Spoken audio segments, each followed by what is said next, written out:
It was one of those crisp October evenings when the air carried a faint mist, and the scent of wood smoke curled from cottage chimneys, mingling with the damp sweetness of fallen leaves.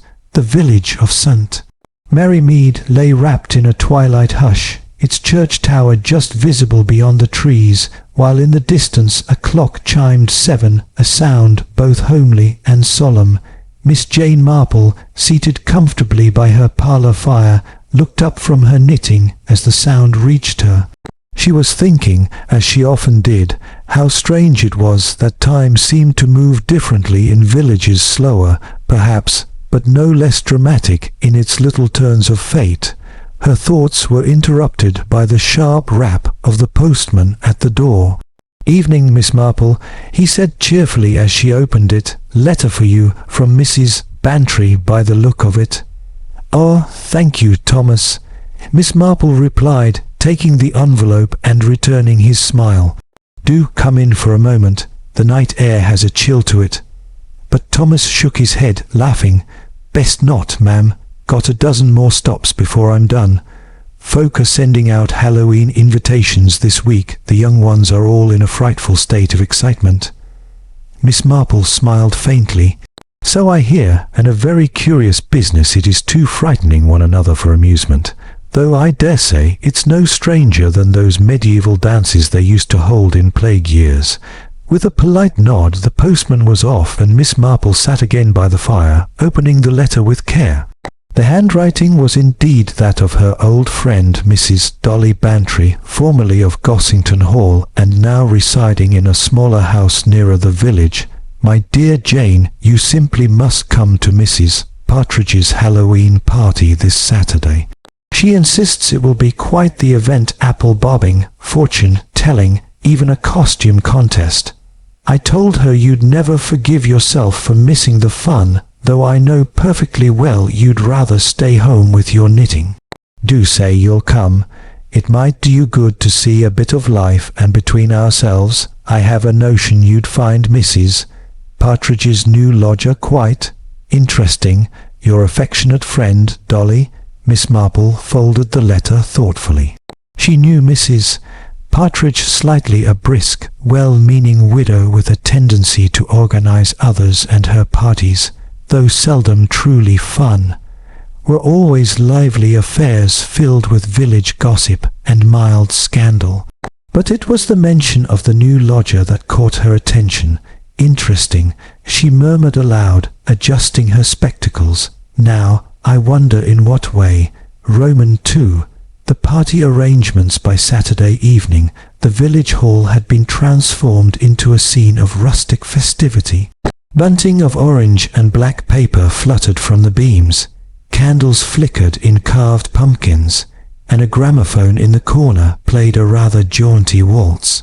The villagers had turned out in cheerful force: the vicar and his wife, the local doctor, the schoolmistress, and even a few of the young soldiers billeted nearby. Miss Marple arrived on foot, her grey shawl tucked neatly about her shoulders. She had allowed Mrs. Bantry to persuade her to wear a small black domino mask for the spirit of the thing. As Dolly had put it, though she drew the line at dressing as a witch. "My dear Jane," cried Mrs. Bantry, sweeping up in a flurry of sequins and peacock feathers, "you've come. Isn't it all frightfully exciting?" "I should hardly describe it as frightful," Miss Marple said with a gentle smile, "though I dare say that is the intention." They moved together through the crowd. Miss Marple observed quietly, as was her habit. She noted the groupings, the whispered exchanges, the glances that lasted a moment too long. The human heart, she often reflected, revealed more at social gatherings than in any confessional. There was Mrs. Partridge, bustling about with her clipboard, ensuring the refreshments were perfectly aligned. A stout woman with bright cheeks and a voice that carried above the chatter. She was well liked, though inclined to gossip. Her lodger stood near, by Mr. Gerald Linton, a tall, handsome man in his 30s with an air of effortless charm. He wore a dark suit and carried himself with a faintly superior ease, the sort that often masked a less amiable nature. Beside him lingered Miss Violet Crane, the young schoolteacher, whose pale face and large eyes seemed ill suited to her witch's costume. She looked nervous, almost frightened, and Miss Marple's sharp gaze did not miss the way her hand trembled as she lifted her glass. Also present was Colonel Denham, retired from the army, now the self-appointed guardian of village morals. He was gruff but not unkind, and his booming voice filled the hall as he recounted tales of his service days. Near him, Mrs. Lydia Ross, a recent widow of striking beauty, laughed lightly at something Mr. Linton said, her gloved hand brushing his sleeve. "Yes," murmured Miss Marple, "it's all rather as one would expect. A little merriment, a little rivalry, and quite possibly a few jealousies simmering beneath the surface." "What's that, Jane?" asked Mrs. Bantry, catching her tone. "Nothing, my dear," said Miss Marple, "only that parties, particularly those where masks are worn, have a peculiar way of showing people as they truly are. Roman 3. The fortune-teller's tent." As the evening went on, Mrs. Partridge announced that the fortune-telling would begin. A small booth had been set up in one corner, draped with velvet and lit by candles. Miss Marple, having no taste for such nonsense, remained seated with her tea while others queued for their fortunes. Still, she could not help overhearing snatches of conversation. "Quite uncanny," said Mrs. Ross, emerging from the tent. "She told me I would soon come into great change, and that a dark-haired man held my destiny." "Well, there's no shortage of those," murmured Dolly Bantry. A moment later, Violet Crane came out, her face ashen. She brushed past without a word. Gerald Linton followed soon after, his expression one of faint amusement. "What's the matter with Violet?" Mrs. Partridge asked anxiously. She looked quite upset. "Perhaps," Miss Marple suggested mildly, "the fortune she was told was not entirely to her liking." But she said no more, though she stored the incident carefully in her mind. Roman 4. The shadow over the games later. The games began apple bobbing, pinning the tail on the donkey, and other merry diversions. The hall rang with laughter and music. Yet beneath the gaiety, a subtle unease began to creep in, as if the night air itself carried some invisible tension. Miss Marple, now seated with Colonel Denham near the refreshments table, observed the interactions. Lydia Ross seemed to be flirting quite openly with Mr. Linton, who responded with polite indifference. Violet Crane, meanwhile, stood alone near the door, her eyes fixed upon them with something between hurt and anger. "Pretty little thing," Denham remarked, following Miss Marple's gaze.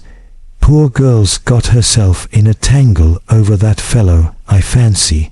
Bad business, that sort." Miss Marple's needles clicked softly. "It is astonishing," she said, "how often poor judgment in affection leads to tragedy." The Colonel chuckled. "You sound as though you're expecting a murder, Miss Marple." She smiled faintly. "One should always be prepared for the unexpected, Colonel, particularly on a night when spirits are said to roam." The words were meant lightly, yet even she felt a curious chill as the clock struck 9 and a gust of wind rattled the windows. Somewhere in the distance a dog howled. A sudden death. It happened shortly after the costume parade. Mrs.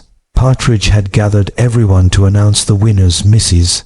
Bantry as best witch, to general applause when a shrill cry split the air. All turned to see Violet Crane standing by the refreshment table, one hand clutching her throat. Her glass fell and shattered, red punch spilling like blood across the floor. Then, before anyone could move, she collapsed. "Good heavens!" cried Mrs. Partridge. "Doctor, fetch Dr. Haynes." The crowd surged forward in alarm, but Miss Marple, with her usual quiet authority, rose and took command. "Please," she said calmly, "give her air." But it was already too late. Within moments, Violet Crane was still. The doctor, kneeling beside her, looked up and shook his head. "Gone," he said quietly. It was very sudden. The hall fell silent save for the soft murmur of frightened voices. Someone began to sob. Mrs. Partridge, pale and trembling, whispered, "She must have fainted or choked." "No," said Miss Marple, her eyes sharp as glass. "She did not choke. Look at her colour and the stiffness of her hands. I fear this was something far more deliberate." "Deliberate?" echoed Mrs. Bantry, horrified. "Yes," Miss Marple said gently. "I believe Miss Crane has been poisoned. V.I." Aftermath and suspicion. The police arrived within the hour, led by Inspector Craddock, a sensible man who had long since learned to value Miss Marple's insights, even if they sometimes unnerved him. "So, Miss Marple," he said, removing his hat as he approached her. "You were here from the start." "Indeed," she replied, "a rather charming party until the unpleasantness, of course." "Unpleasantness is one word for it," Craddock muttered. "The doctor says poison, all right. Most likely cyanide, fast acting. The drink she had?" "Yes," Miss Marple said. "But you might find that no one else who drank from that bowl suffered the same fate." He frowned. "So someone meant it for her." "I should think so. The young woman appeared quite agitated earlier after visiting the fortune teller's tent. It might be worth asking what she was told." Craddock nodded slowly. "We'll question everyone. Any impressions, Miss Marple?" "Oh, several," she said mildly, "but impressions are like seeds, best left a little while before one decides whether they will bloom into something useful." He smiled despite the grimness of the hour. "I should have known better than to expect a straight answer." Romans 7. A village in shock by morning. The news had spread through St Mary Mead like wildfire. Shopkeepers whispered over their counters. Children stared wide-eyed at the shuttered village hall. The vicar preached that Sunday on the fleeting nature of life, and Mrs. Partridge took to her bed with a nervous chill. Miss Marple, meanwhile, sat quietly in her cottage, a pot of tea beside her, and her mind hard at work. She recalled every detail: the look on Violet's face, the movements in the crowd, the glass in her hand. Nothing was too small to matter. "People think murder is a sudden thing," she mused, "but it is seldom so. It grows like ivy round a tree until one day it strangles all the life out of what it clings to." She was still deep in thought when Mrs. Bantry arrived, flustered and pale. "Jane, have you heard? They're saying Violet was in love with that Linton fellow and that Mrs. Ross was jealous. Isn't it dreadful?" Miss Marple poured a second cup of tea. "It is dreadful, yes. But jealousy seldom acts alone. There is usually a push, a word, a secret, or a fear that turns emotion into action. You don't think, I think," said Miss Marple softly, "that this village, like every other, hides more beneath its surface than one would guess. And that poor Violet, who looked so frightened the other night, knew something she ought not to have known." The gentle ticking of the clock filled the little parlour. Outside, the autumn wind stirred the leaves, whispering along the lanes of St Mary Mead, a sound like the restless murmur of the dead. And as Miss Marple sat back in her chair, her blue eyes distant yet clear, she knew that the Halloween revels of that night had only just begun to reveal their darkest secret. The autumn sun shone weakly through the mist that clung to the hedgerows and lanes of St Mary Mead. The village, usually so lively on a Sunday morning, was subdued. Blinds were half drawn, and conversations, when they occurred, were in whispers. The Halloween festivities had given way to unease, like the hush that follows a thunderclap. Miss Jane Marple sat by her sitting-room window, the remains of her breakfast tray beside her, and watched the village stir to life. Her mind, as calm and precise as her knitting needles, was already working. She had slept little. Violet Crane's sudden death was no accident. Miss Marple was sure of it.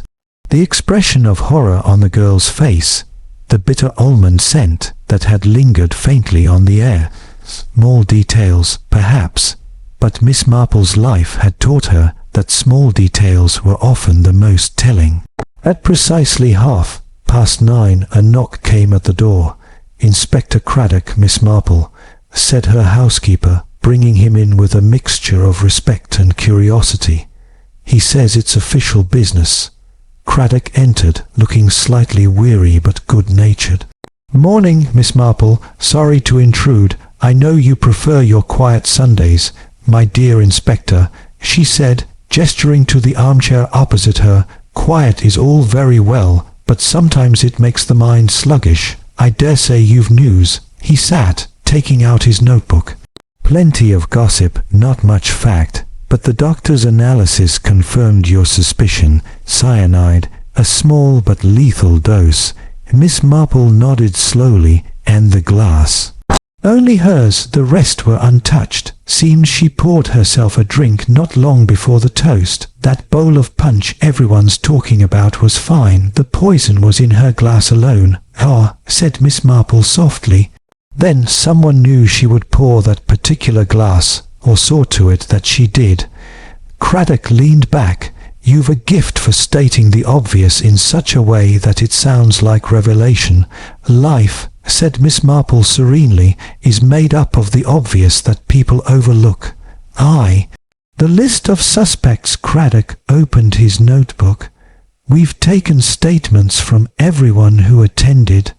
The likely suspects, as you'd expect, are all from the same circle." He read aloud. "Mrs. Hilda Partridge, hostess. Claims no enemies, insists everything was in order. Mr. Gerald Linton, the lodger, charming, well-spoken, evasive. Mrs. Lydia Ross, widow, friendly with Linton, some jealousy suggested by others. Colonel Arthur Denham, retired. Blunt, perhaps too much so, but no motive evident. Mrs. Dolly Bantry, witness, friend of yours, harmless gossip but observant. Miss Violet Crane, deceased, quiet, nervous, rumoured to have been in love with Linton. Then there's the fortune-teller," Craddock added, "a Mrs. Maplethorpe, widow of a clergyman, apparently, bit eccentric, but harmless." "Fortune-teller," repeated Miss Marple thoughtfully. "Yes, I recall the expression on Violet's face after leaving that tent." "What did Mrs. Maplethorpe tell you of their conversation?" Craddock frowned. "Claims she barely remembers. Said the girl seemed frightened. Asked her about a secret, and whether truth could harm as much as lies. Mrs. Maplethorpe told her truth always prevails, or some such nonsense." Said Miss Marple. "Truth always prevails, but sometimes only when people are dead. Did Violet confide in anyone before her death?" "Not that we can find. She lived alone at the schoolhouse, no family nearby. Then perhaps," Miss Marple said softly, "she discovered something that frightened her, and confiding in no one, paid the price for her silence." Craddock sighed. "You make it sound so tidy, Miss Marple. I'm hoping for something less poetic, like fingerprints or a confession." Miss Marple smiled. "Confessions are rarely poetic, Inspector, but they are usually very human. Roman too." Mrs. Partridge's account later that morning. Miss Marple walked up the hill to the old vicarage where Mrs. Partridge lived. The woman greeted her in a flurry of gratitude and nerves. "Oh, Miss Marple, how kind of you to come. I'm quite distraught. Poor Violet at my party, and the talk going around. Well, it's dreadful. I dare say people will talk." Miss Marple said gently, allowing herself to be ushered into the drawing room. "But truth has a way of surfacing. You might help it along, Mrs. Partridge, if you tell me everything exactly as you recall it." Mrs. Partridge's plump hands twisted the edge of her apron. It was all going so well, the decorations, the games. Everyone said it was a lovely evening. Then that dreadful cry, oh, I'll never forget it. You mentioned before, Miss Marple said, that Violet had looked upset earlier in the evening. Yes, after that fortune-telling business, she came out white as a sheet. Mr. Linton went in right after her. He looked amused, if you can believe it. I said, Mr. Linton, I hope Mrs. Maplethorpe hasn't told you something dreadful, and he laughed. Did you notice anything unusual about the refreshments? Miss Marple asked. Mrs. Partridge frowned. Now that you mention it, yes. Mr. Linton offered to fetch Violet a drink just before the announcement of the costume prizes. He said something like, "You need cheering up, my dear." I didn't think anything of it at the time. Miss Marple's eyes brightened. He poured it himself. I believe so, from the punch bowl. Ah, said Miss Marple, but if the punch was harmless, then the glass itself must have been tampered with. Perhaps he had a small flask or powder. Mrs. Partridge gasped. You can't think he did it. I think, Miss Marple said calmly, that we should not think anything yet, but it is a useful piece of information. Before leaving, Miss Marple cast her eyes about the room. A photograph on the mantel caught her attention. Mrs. Partridge and Mr. Linton standing side by side at the fete. His arm rested lightly on her shoulder. You and Mr. Linton seem on excellent terms, Miss Marple observed casually. Oh yes, he's been lodging here since July. Quiet, pays his rent promptly, though. She hesitated. Lately he's had visitors, a man from London, twice in the past month. I didn't pry, of course. Miss Marple smiled faintly. No, of course not. But her eyes, as she walked back to her cottage, were sharp with thought. Roman 3. A conversation in confidence that afternoon. Mrs. Bantry arrived again, brimming with speculation. Jane, have you heard? They say Gerald Linton was once engaged to a woman in London, and that she died under very mysterious circumstances. Isn't that deliciously dreadful? Delicious is hardly the word, my dear, Miss Marple said dryly. Do sit down, Mrs. Bantry did, leaning forward eagerly. You must admit it looks rather black for him. Poor Vile, it was quite besotted, you know. I heard from the vicar's wife she used to wait outside the post office on Thursdays just to catch him coming back from the train. Did she now? Murmured Miss Marple, and Thursdays were the days his visitor came from London. Curious. Mrs. Bantry blinked. You think there's a connection? I think coincidences, said Miss Marple, are very rare in murder. She rose, taking her shawl. Come, Dolly, let us take a turn through the village. I find people speak more freely when they think they're merely gossiping. Roman 4. The village whispers. The village shop was, as ever, the centre of news. Behind the counter, Miss Hartnell, a formidable woman with a talent for indiscretion, was only too pleased to supply it. Terrible business, Miss Marple, that poor girl, so young. They say she was blackmailing someone. That's what comes of reading too many library thrillers. Blackmail, repeated Miss Marple mildly. Who might she have been blackmailing? Oh, I couldn't possibly say, said Miss Hartnell, lowering her voice. But Mrs. Ross has been very odd lately.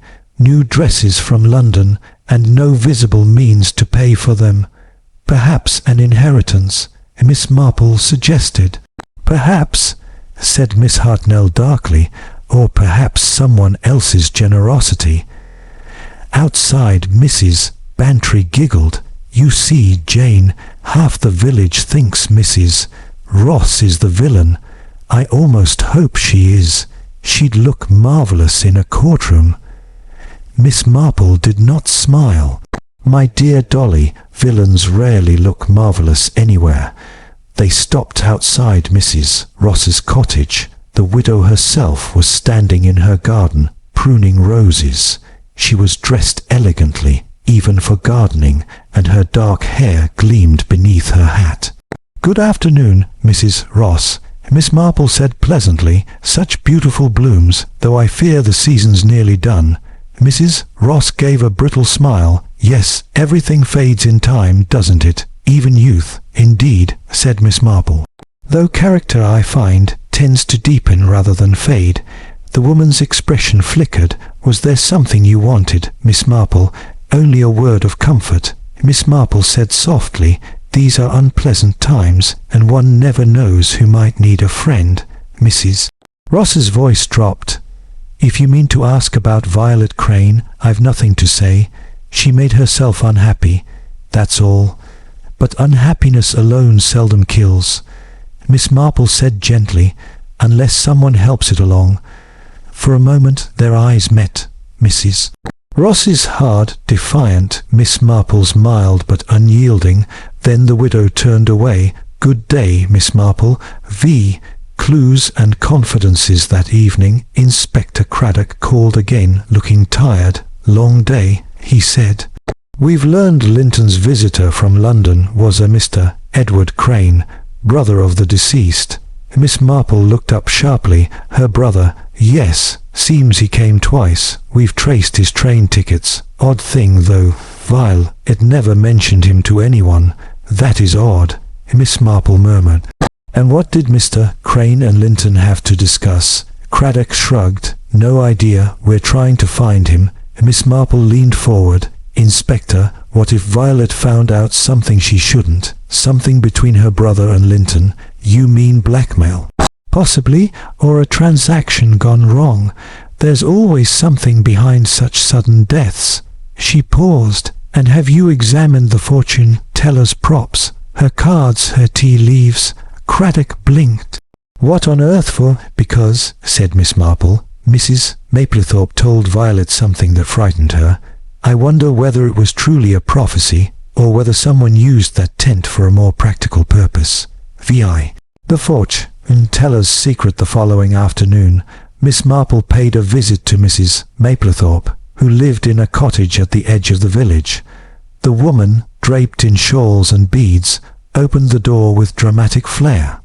"Ah, Miss Marple, you've come about the murder, haven't you? The spirits have been most restless."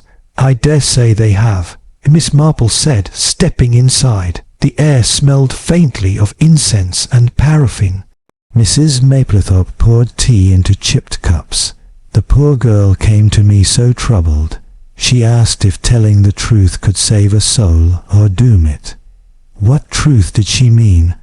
"I didn't ask, but she was trembling. She said someone had lied, someone she trusted. I told her she must decide whether to expose them or forgive them. She left crying." "Was anyone near your tent while she was there?" asked Miss Marple. "Mr. Linton lingered nearby," said Mrs. Maplethorpe, frowning. "When she came out, he went straight in and said, 'I hope you told her not to make trouble.'" "It struck me as odd." "Indeed," Miss Marple murmured. "And did you tell her future?" "I tried, but she was too agitated to listen. Poor child." Miss Marple rose. "Thank you, Mrs. Maplethorpe. You've been most helpful." As she left, the old woman called after her, "Be careful, Miss Marple. There's danger yet in this village." Miss Marple smiled faintly. "There always is, Mrs. Maplethorpe. One merely learns to recognize its face." Romans 7. A pattern emerges that evening. Miss Marple sat before her fire, a notebook in her lap. In neat handwriting she listed the facts. Poison, cyanide, placed in Violet's glass. Opportunity, Mr. Linton poured her drink. Motive, unknown, possibly connected to her brother or jealousy. Clue, fortune teller's tent conversation. Suspicion, Mrs. Ross's behavior evasive, Linton's secretive meetings. She tapped her pen against the page. Now what does it all mean? Her mind turned to small things. The way Linton had smiled when Violet entered the hall, the faint bruise on her wrist that the doctor mentioned, the look of terror, not surprise, when she drank. "Fear before death," she murmured. That means she expected it. And that, she thought grimly, meant someone had warned her or threatened her. There was a knock at the door. Dolly Bantry again. Jane, you'll never believe it. Inspector Craddock's arrested Mr. Linton." Miss Marple looked up sharply. "On what grounds?" "They found a small silver flask in his room, with traces of poison." "Ah," said Miss Marple quietly, setting down her pen. "Then we are about to make our first great mistake." Mrs. Bantry blinked. "Mistake? Yes," Miss Marple said softly, "because the true murderer would never be so careless." Her eyes shone in the firelight, calm but deadly certain. "And now, my dear Dolly," she said, rising, "I think the time has come to stir the village a little. The murderer believes himself safe. Let us see what happens when he realizes he is not." It was a bitterly cold morning when the village awoke to the news. Gerald Linton had been arrested for murder. The postmistress whispered it over the counter, the butcher told it to his customers with relish, and the milkman spread it from cottage to cottage like wildfire. Yet even as St Mary Mead buzzed with scandalous satisfaction, one person in the village remained entirely calm, Miss Jane Marple. She sat before her tidy breakfast table, reading the small column in the morning newspaper. "Lodger held in St Mary Mead poison mystery." The article was full of insinuation. Handsome outsider, secret meetings, jealous village women. But it lacked something Miss Marple valued above all: logic. She folded the paper neatly and said aloud to her teapot, "When everything fits too neatly, it usually means someone has been arranging the pieces." The gentleman lodger by late morning, Inspector Craddock, arrived at her cottage. His face bore the weary satisfaction of a man who has just secured a tidy conclusion. "Morning, Miss Marple. Thought I'd keep you in the loop. We've charged Mr. Linton with murder. His fingerprints were on the poisoned glass." Miss Marple looked up mildly. "And on how many other glasses, Inspector?" He frowned. "What do you mean?" "Well, at a party, people often handle several, particularly charming men like Mr. Linton. I'm sure he passed a few to Mrs. Ross or Mrs. Partridge or anyone who asked." Craddock sighed. "Always the skeptic." "Not skeptical," Miss Marple corrected gently, "merely practical. And may I ask, how much poison would fit in that silver flask you found?" "Not much. Enough for one dose." "And do you really believe a man clever enough to administer poison unnoticed would keep the evidence on his dressing table?" Craddock hesitated. "When you put it like that." Miss Marple smiled faintly. "Exactly." She poured him tea. "Tell me, has anyone asked how Violet Crane obtained the glass she drank from? Was it taken from the table or given to her?" Craddock rubbed his chin. "According to Mrs. Partridge, Linton poured it." "And Mrs. Partridge," Miss Marple said softly, "was quite eager to tell you that, wasn't she?" Craddock stared. "You don't think—" "I think, Inspector," Miss Marple interrupted gently, "that one should always be wary of people who talk too much when tragedy strikes." Roman 2. The widow's secret that afternoon. Miss Marple walked up the lane to Mrs. Ross's cottage once again. The widow received her with visible reluctance. "Back again, Miss Marple. I assure you I've told the police everything I know." "I'm sure you have," said Miss Marple, taking a seat uninvited. "But I've found that sometimes people know more than they realize." Mrs. Ross's hand trembled slightly as she lit a cigarette. "I've nothing to hide." "Then you won't mind if I ask," said Miss Marple pleasantly, "how long you've known Mr. Linton?" "Only a few months. We met at the fete in July. He was attentive, polite. I enjoyed his company. And poor Violet Crane," Miss Marple's voice was mild, "she was in love with him too." Mrs. Ross's expression hardened. "The girl was infatuated. It was childish. She made a scene once. Accused me of stealing him. Ridiculous. Indeed, and did he deny it? Of course. Gerald would never make a scene." Miss Marple finished delicately. "No, I imagine he would prefer quiet arrangements." Mrs. Ross flushed. "You have no right." Miss Marple raised a hand. "Forgive me. I am an old woman, and I say foolish things, but I wonder, might Violet have known something about Mr. Linton's past, something he told you, perhaps in confidence?" The widow turned pale. "Why should she?" "Because," said Miss Marple gently, "fear often comes from knowledge, and Violet was very much afraid." For a moment Mrs. Ross looked as though she might speak. Then she shook her head and turned away. "Leave me, Miss Marple, please." Miss Marple rose, her eyes soft. "As you wish, my dear, but take care. Secrets have a way of demanding payment, one way or another." As she walked away, Miss Marple could feel eyes on her from behind the lace curtain. Roman 3. The fortune teller's warning the next day brought a new development. Mrs. Maplethorpe, the fortune teller, arrived at Miss Marple's door in a flutter of shawls and panic. "Miss Marple, someone's been in my house." "Indeed," said Miss Marple, ushering her inside. "Tell me everything. Last night I heard footsteps in my garden, and when I looked this morning my table was disturbed. My cards scattered, and my diary's missing." "Your diary?" "Yes, I keep notes of all my readings, names, dates, what I said. I wrote down everything about Violet Crane." Miss Marple's eyes sharpened. "Then whoever took it must fear what you recorded." The fortune teller wrung her hands. "Oh, I knew evil was afoot. I felt it in my bones." Miss Marple laid a gentle hand on hers.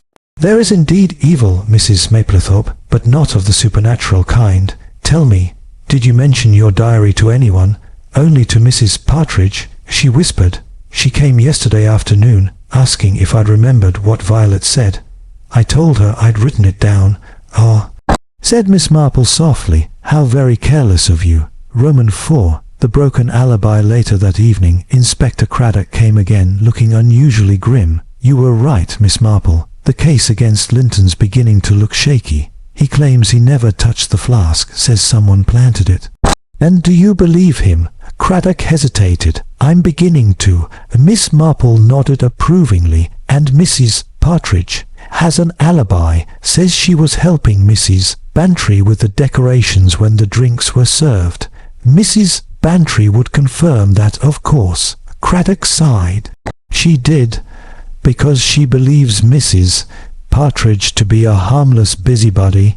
Miss Marple said softly, "But busybodies can be surprisingly dangerous when crossed." Craddock leaned forward. "You think Partridge did it?" Miss Marple shook her head. "Not yet, but she's involved. I'm certain she knows something she's desperately trying to hide." A second tragedy. It was the following morning that the village awoke to fresh horror. Mrs. Partridge was found dead in her sitting room, an overturned teacup beside her, and the same faint odour of bitter almonds lingering in the air. When Inspector Craddock arrived, the scene was painfully familiar.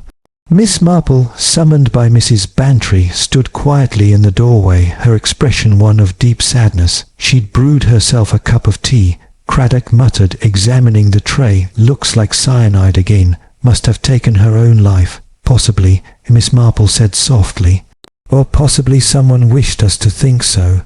Craddock turned. "You mean murder, but why? She was the one helping the police." Miss Marple's eyes were thoughtful. "Exactly. And perhaps she helped a little too well." She walked slowly about the room, her eyes taking in every detail: the tidy fireplace, the half-packed suitcase in the corner, the photograph of herself and Linton still on the mantelpiece. "She meant to go away," Miss Marple murmured. "But she didn't make it in time." "What was she running from?" Craddock asked. "Guilt," said Miss Marple quietly, "or fear, and sometimes the two are the same thing." Shadows from London by afternoon. A new visitor arrived, a tall, dark man with tired eyes and a London accent. He introduced himself as Edward Crane, Violet's brother. "I came as soon as I could," he said. "The police wrote to me about the inquest. I can't believe she's gone." "I'm very sorry for your loss," said Miss Marple. You came to see Mr. Linton twice, I believe." He looked startled. "Yes. How did you? I make it my business to notice things," Miss Marple said kindly. "You discussed money, perhaps?" He hesitated. "In a way. My sister lent him some before he came to the village. She told me he was in trouble, that she was helping him. But then she discovered he'd lied. He wasn't investing her money. He'd lost it gambling. And when you confronted him," Edward's jaw tightened. "He promised to repay her, said he'd found another woman willing to invest. I didn't know who he meant." Miss Marple's eyes were grave. "I think I do." He looked at her sharply. "Mrs. Ross." "Yes, and when Violet found out he deceived another woman, she might have threatened to expose him. That would have made him desperate, or made someone else desperate to protect him." Edward frowned. "You mean Mrs. Ross or Mrs. Partridge," said Miss Marple softly. "Love, Inspector, can take many forms, and not all of them kind." Romans 7. The turning of the tide that evening, Miss Marple visited Inspector Craddock again. He was pacing his office, the case files spread across his desk. "It's chaos," he muttered. "2 deaths, 1 suspect cleared, another possibly murdered, and no clear motive." "On the contrary," Miss Marple said, settling herself in a chair. "The motive is quite clear now. It's merely the method that confuses you." "Then by all means enlighten me." Miss Marple smiled. "Consider the pattern. Violet Crane poisoned at a public gathering. Mrs. Partridge poisoned at home. Both women, in their way, were close to Gerald Linton." Craddock frowned. "You think he's innocent but still connected?" "Exactly, because he was the bait, not the killer." Craddock stared. "Go on." "Violet fell in love with him. Mrs. Ross desired him. Mrs. Partridge admired him. Each woman wanted something different, but only one." Miss Marple's eyes gleamed. "Used him." "Used him how?" "As a weapon," said Miss Marple softly. "To draw out emotion, to provoke jealousy, to control the board." Craddock frowned. "Who?" Miss Marple looked out the window, where the moon was rising above the hedgerows. "The one person who seems least likely," she said. "The one who arranges and observes, who listens to every secret." Craddock blinked. "You can't mean—" "Oh yes," Miss Marple said quietly. "The fortune teller, Roman 8. The trap is set that night." Miss Marple devised a plan. She invited Mrs. Maplethorpe to tea the next day, under the pretext of wanting to discuss spiritual matters. When the woman arrived, her shawls fluttering like dark wings, Miss Marple received her warmly. "My dear Mrs. Maplethorpe," she said, "you have quite a gift. I wonder if you might read my fortune today." The woman's eyes gleamed. "Of course, Miss Marple. Shall I use cards or tea leaves?" "Tea leaves, I think. I've just brewed a pot." As the fortune teller began her performance, Miss Marple watched her keenly. Her fingers trembled as she poured the tea, unusual for a woman so theatrical. "Ah," Mrs. Maplethorpe murmured, peering into the cup. "I see danger, Miss Marple. Death still lingers over this village. A woman deceived, another betrayed." "How fascinating," said Miss Marple sweetly. "You speak with such certainty, one would think you'd seen it before." Mrs. Maplethorpe looked up sharply. "What do you mean?" "I mean," Miss Marple said softly, "that Violet Crane came to you for comfort, and left with terror.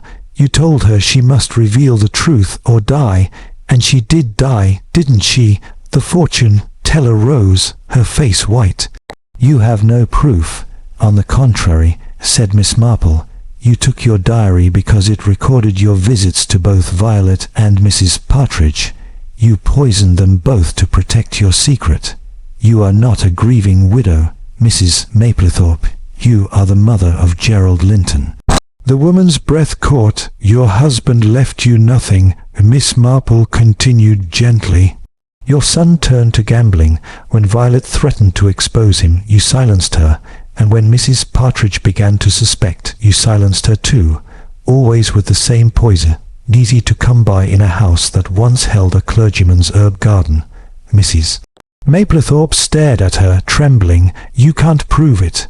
Miss Marple's expression softened. "No, but the inspector can. You see, I took the liberty of asking him to listen from the kitchen." At that moment the door opened, and Inspector Craddock stepped in quietly, hat in hand. The fortune-teller's shoulders sagged. "I only meant to protect him," she whispered. "He's all I have." Miss Marple's voice was very gentle. "And now, my dear, you have nothing." The next morning, as the police van carried Mrs. Maplethorpe away, Miss Marple stood at her gate, watching the autumn leaves fall. She sighed softly, turning back toward her fire. "The sins of the mothers," she murmured, "are so often visited upon their sons." The following day dawned pale and brittle, the kind of morning when frost edged the hedgerows and the church bell seemed to ring through thin crystal air. St Mary Mead lay hushed beneath a light mist, its peace deceptively complete after so much turmoil. Yet inside every parlour, over every cup of tea, the same sentence passed from mouth to mouth: "So it was the fortune-teller after all." But for Miss Marple the matter was far from concluded. A confession, she knew, was not the same as understanding. Human motives were rarely tidy, and beneath each tragedy there lingered threads of love, guilt, and folly that demanded to be gently untangled. The quiet aftermath. Inspector Craddock came calling before noon. His face was lined with fatigue. Sleepless nights left a faint grey shadow under his eyes. "Well, Miss Marple," he began, warming his hands at the fire, "we've her statement, signed and witnessed. Mrs. Maplethorpe admits to both poisonings. She insists her son knew nothing." Miss Marple looked up from her knitting.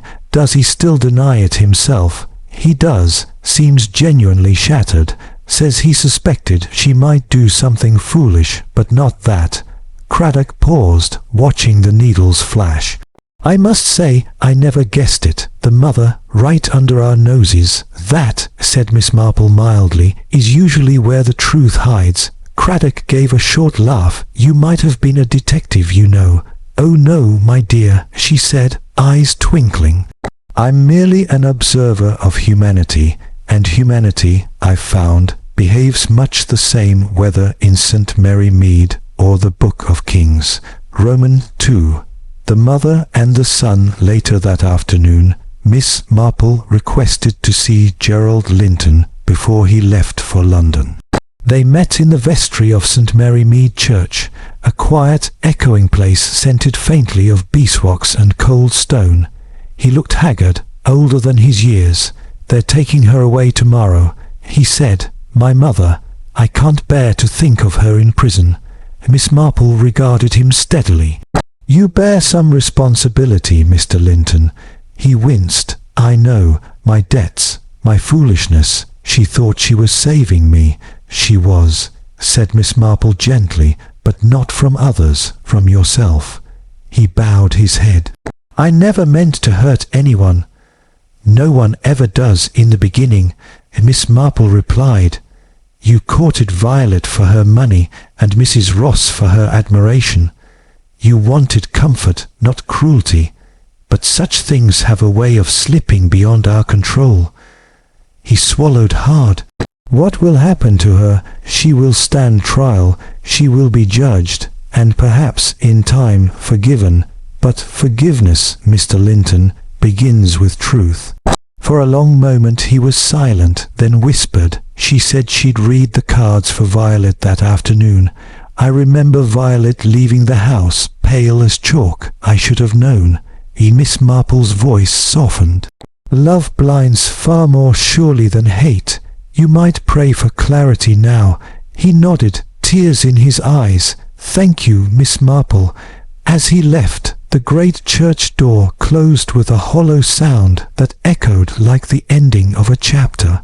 Romans 3. The inspector's puzzle that evening. Craddock returned with his notebook. "Something still bothers me," he confessed. "Why use cyanide at all? It's dramatic, dangerous, too risky for someone who wanted secrecy." Miss Marple nodded approvingly. "Excellent question, because the poison was not originally meant for Violet." Craddock blinked. "Not meant for her." No, Mrs. Maplethorpe kept small quantities for her fortune-telling illusions, producing wisps of smoke for séances, a careless practice. But when she feared Violet might expose her son's swindling, she saw another use. It was opportunity rather than planning. And Mrs. Partridge? She stumbled on the truth later, perhaps saw Mrs. Maplethorpe near the drinks table that night. She hinted too much, and the older woman struck again. Craddock scribbled furiously, "You really think the old fortune-teller managed it all alone, with the simplicity of desperation?"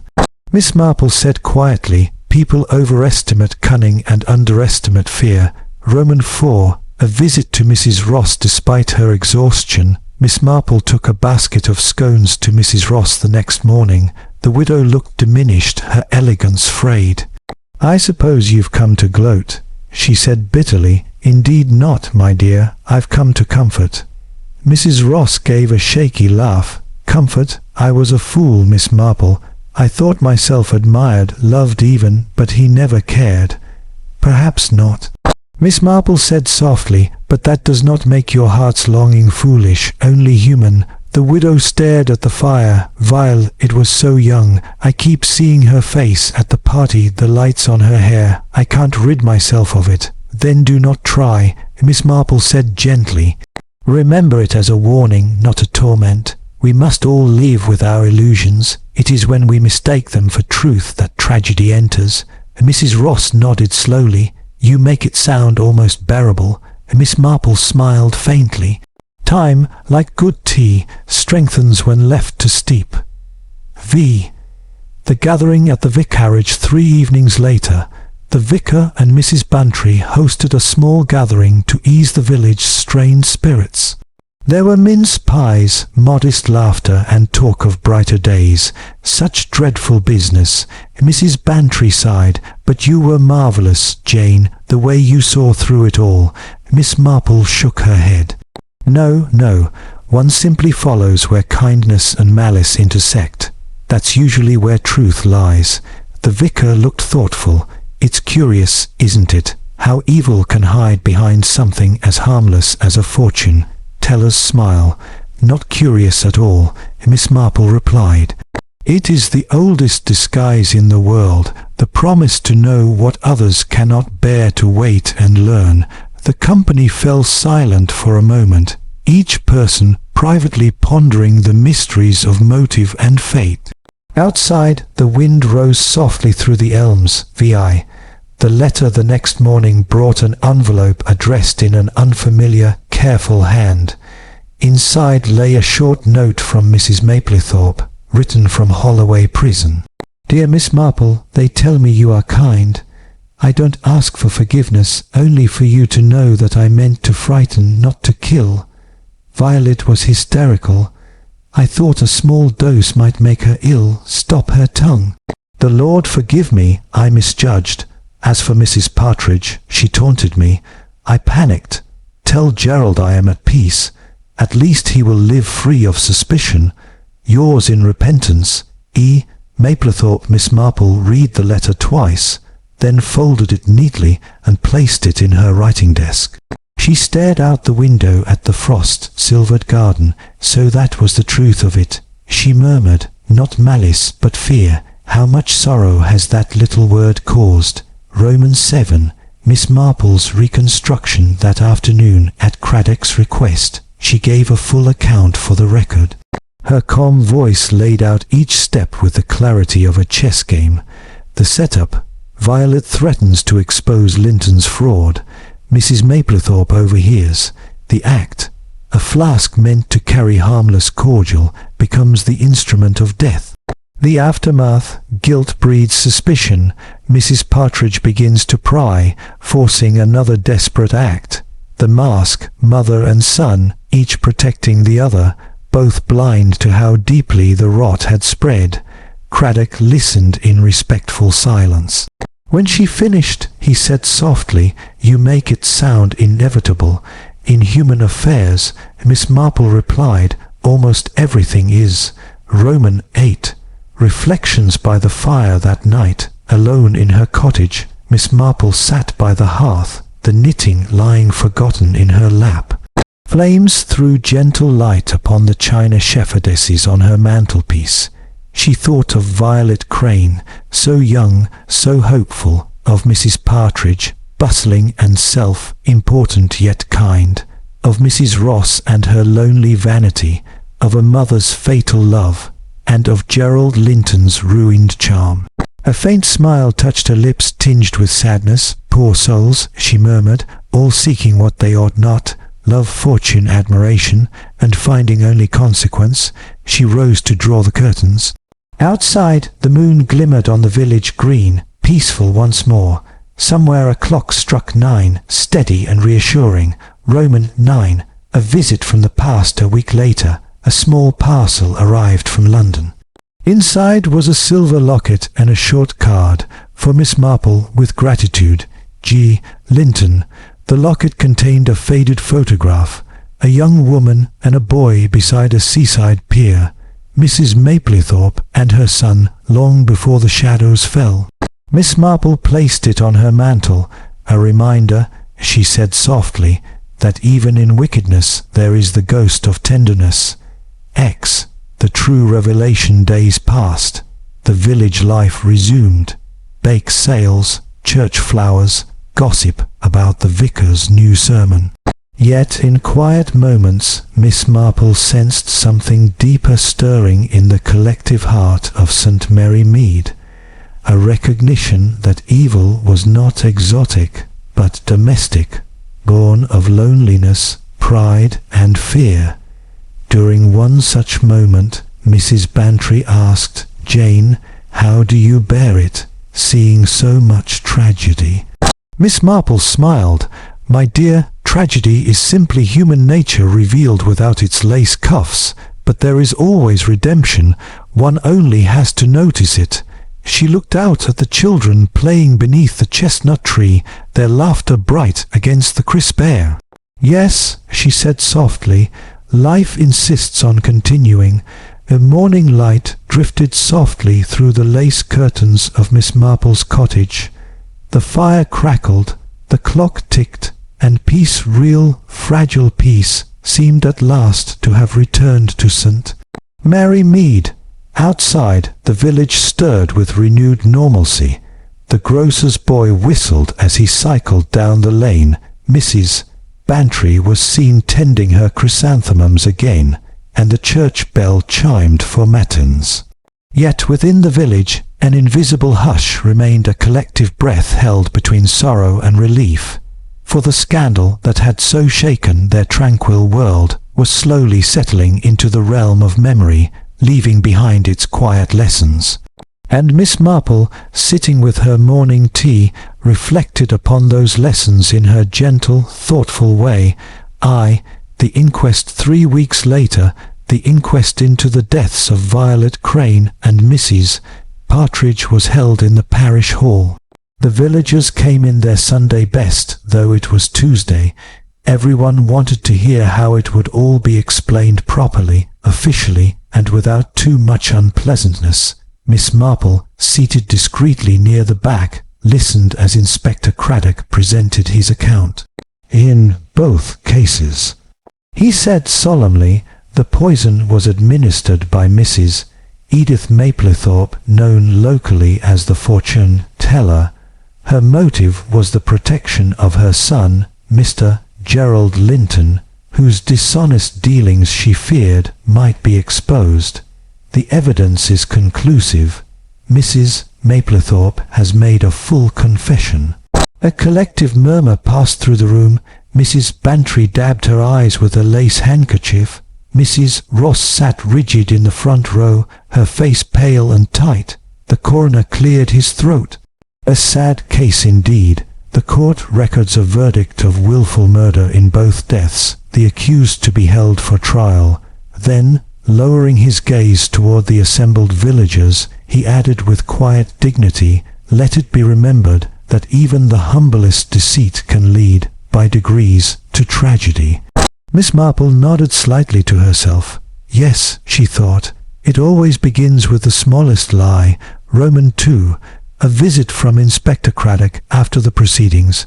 Inspector Craddock walked Miss Marple home.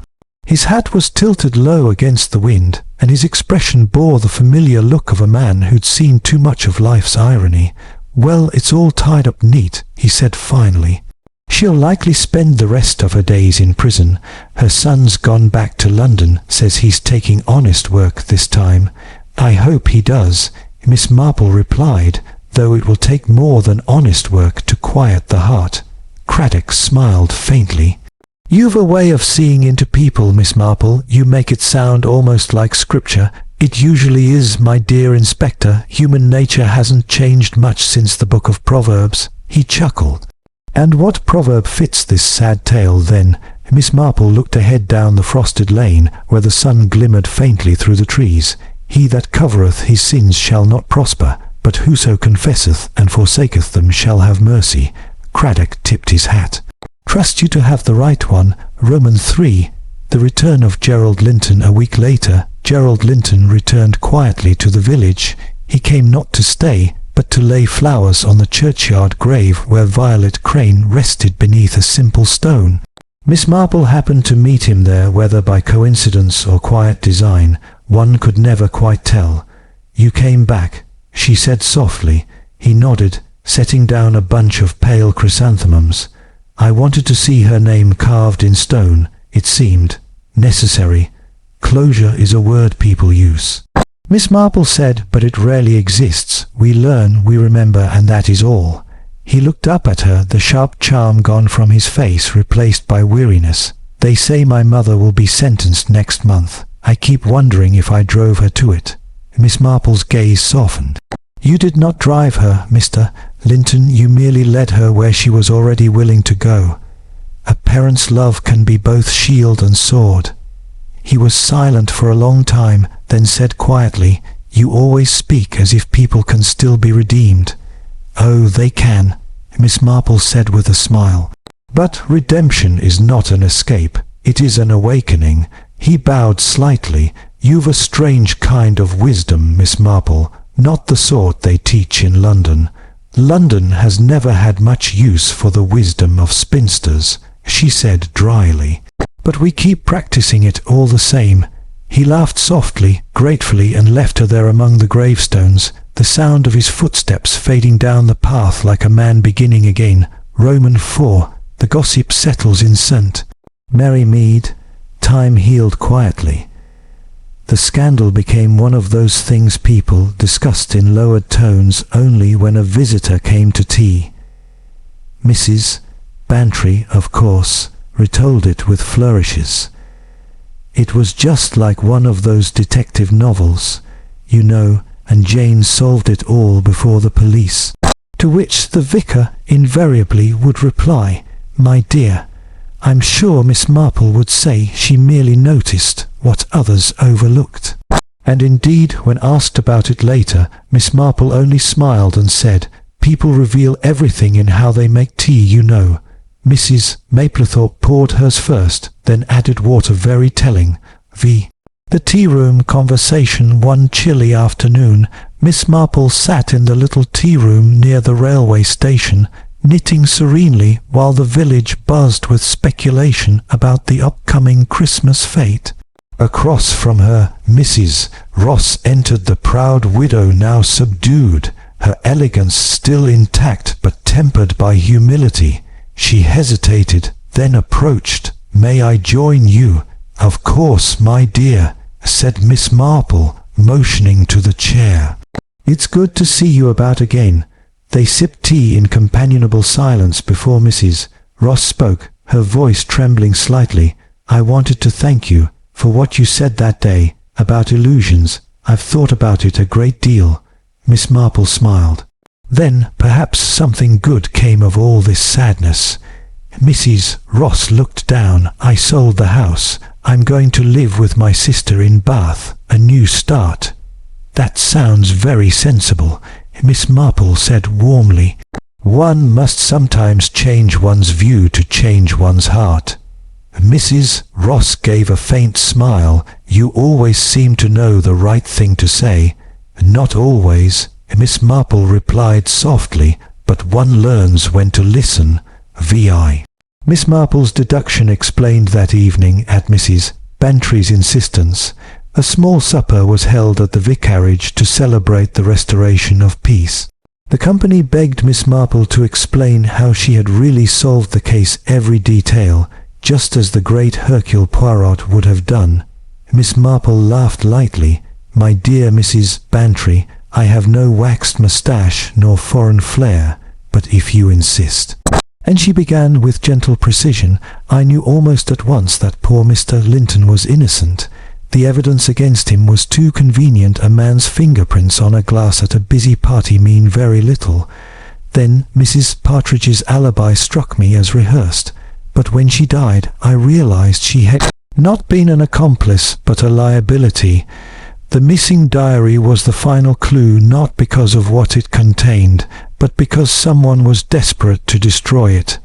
And the only person who knew of its existence was the one who stole it. Lastly, the poison cyanide, not an easy thing to procure, unless one happened to dabble in theatrical smoke tricks, as Mrs. Maplethorpe did. Once those threads aligned, the rest was inevitable."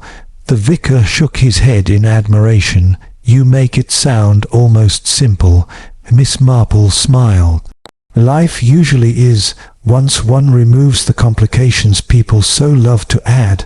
Romans 7, the final letter a few days before Christmas. Miss Marple received another letter, this time from the prison chaplain. It was brief, written in a firm clerical hand. "Dear Miss Marple, Mrs. Maplethorpe passed away quietly last night after a brief illness. She spoke of you in her final hours, saying, 'Tell her I saw it all too late, but she was right.' She asked that a small token be given to you enclosed herein."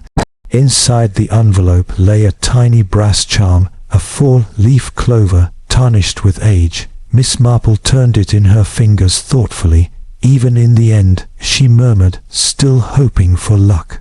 She placed it beside the silver locket on her mantle, 2 tokens of a story that had ended in sorrow, but not without grace. Roman 8. Christmas in St Mary Mead. When Christmas arrived, the snow fell thick and soft over St Mary Mead. The church glowed with candlelight, and the villagers gathered with carols and goodwill. Even those once at odds found themselves exchanging smiles. Miss Marple sat quietly in her pew, listening to the choir. The vicar spoke of forgiveness and the enduring mercy of God. "It is not for us to weigh one another's sins," he said, "but to learn from them, for in understanding another's weakness we may find our own strength." Miss Marple's eyes glistened faintly. She thought of Violet, of Mrs. Maplethorpe, of Gerald, of all the tangled hearts now resting or mending. In the flickering candlelight, she whispered a small prayer, not for justice, which had been served, but for peace, which was harder won. Roman 9, the closing reflection. Later that evening, she returned home through the silent snow. The night was still, the world wrapped in silver calm. From every chimney rose thin plumes of smoke, carrying the scent of hearth and home. Inside, she brewed herself a final cup of tea and sat beside the fire, gazing at the dancing flames. Her thoughts drifted not to the horror of the murders, but to the frailty of the hearts that had caused them. "We speak of evil," she thought, "as if it comes from monsters, but it comes from longing, from fear, from the small, frightened corners of the human soul." She smiled then, a sad, knowing smile, "and that," she murmured, "is why it never truly ends, and why it always can be overcome." Epilogue. The pumpkin on the windowsill. The following autumn, a year to the day after the ill-fated Halloween party, the vicarage once again held its celebration. But this time the laughter was pure, the games innocent, the air free of shadow. Children in costumes ran about gleefully, and on Miss Marple's windowsill sat a single carved pumpkin, cheerful rather than sinister. As the night deepened, Miss Marple stood at her gate watching the revelry, her shawl wrapped tight, her breath misting in the cold air. Mrs. Bantry called from across the green, "Jane, aren't you coming to Bob for apples?" Miss Marple laughed softly. "No, my dear, I've had quite enough of parties," and as the laughter echoed across St Mary Mead, she turned back inside the wise, gentle guardian of a village that, thanks to her, could once again sleep in peace.